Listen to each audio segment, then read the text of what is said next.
Hey guys, this is how I made my 2025 Supra, Supra ad. a masterpiece of automotive design. Its striking carbon fiber hood gleams, a testament to performance and craftsmanship. The bold duck spoiler accentuates its dynamic silhouette, hinting at the precision engineering beneath its surface. Gaze into the iridescent headlights, each facet reflecting light in mesmerizing ways, embodying the spirit of innovation. The lightweight alloy tires rest poised, ready to unleash unparalleled agility and control, a perfect marriage of style and function. Draped in emotional red, the Supra captivates, evoking passion and excitement with every glance. In this stillness, the Supra invites you to dream of the journey ahead.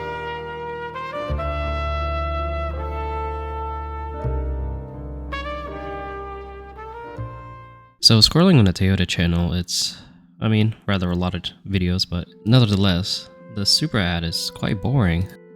It is a long format, which I appreciate, but it's very formatted. It's just kind of boring. I mean, it's just a bunch of B-rolls with obnoxious music and just a guy in the background talking about the car performance and whatnot. So I don't really enjoy it, and unfortunately, I didn't make a small formatted one just to show us what the car is about. I really like this ad right here. It's really well made. So I decided to take the things into my own hands and make my own ad.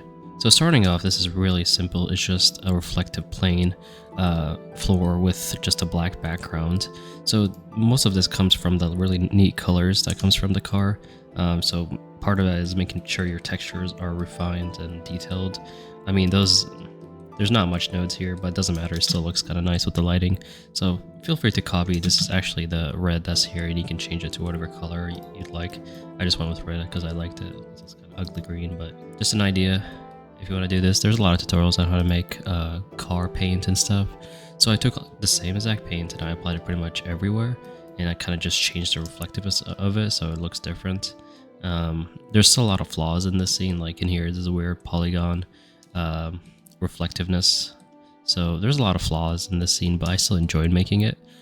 It's a really simple, really simple animation that literally anyone can make. Like, you can take whatever car, center it, make this red point lights on each side, and then add area lights. I added several of them, so you can just copy everything I have. It's just the camera just zooms back and forth and just showing the car. It's simpler, but in my opinion, it's more exciting and more interesting to watch than the other ad they had in here, which is kind of boring in my opinion. I mean, it's neat, but it's also boring.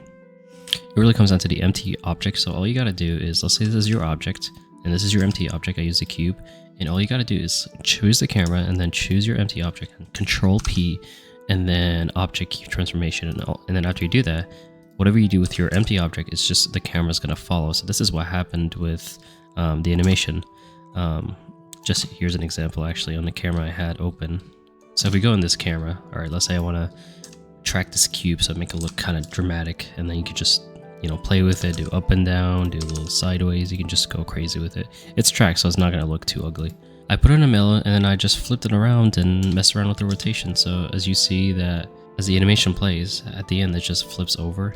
You can even see the little flipping right here happens, and then after that it zooms in, and then it flips again. Rotates a little, flips again, and then that's pretty much it. It's just zooming in, zooming out, or based on what I want. So a lot of these transitions is I want it to be kind of as smooth as possible into each other without using one camera, because in my opinion, using multiple cameras is actually a lot easier than using one, because I mean, you got to animate in betweens and stuff, so I think it's just too complicated. And plus, having it to be too smooth into each other is just kind of boring, so I made the little cutouts in the post-processing part of it. But it was really fun to make. My least favorite scene is this last scene. I think it could be a little better instead of just boring zooming out, but you know, let's be honest, still more exciting than whatever this is. So my settings is obviously cycles. I'm using a 4080, a single 4080, and then motion blur, and then just a little tiny post-processing here just to kind of make it fast for me. And then rendering samples is not that much, just 1200. Everything else is kept on default, so you don't have to worry about anything else. 24 FPS, the film FPS as they call it. And then that's pretty much it. Everything is default. This is a really easy scene. You can take Porsche, you can take a WRX, you can put whatever car here. I didn't make any of this car, all I did is just texture it.